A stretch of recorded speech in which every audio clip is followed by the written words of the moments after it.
வரவிடாம பண்றாரு தெரியுமா? அது நம்ம சேஃப் ஆக்குறதுக்கு, நம்மளை சேஃப் ஆக்கிட்டு வர வைப்பார். ஆமென். அவங்க லைஃப்ல எல்லைக்குள்ள சத்துரு வந்துட்டான்னா புரிஞ்சுக்கோங்க, நீங்க சேஃபா வச்சுட்டு தான். இஸ்ரவேல் ஜனங்களை எகிப்திலிருந்து புறப்பட வைத்து மேகத்துக்கு கீழே கொண்டு வந்து செட்டில் பண்ணிட்டு சேஃப் ஆக்கிட்டு பார்வோனை யார் தட்டுறா தெரியுமா? கர்த்தர். கிளம்பு கிளம்பு.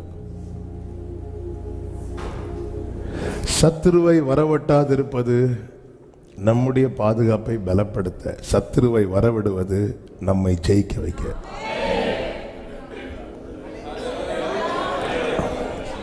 அல்லேலூயா, அல்லேலூயா. இப்படி அவன் எல்லைக்குள்ள வந்துட்டான், அப்போ நான் ஜெயிக்க போறேன்னு அர்த்தம்.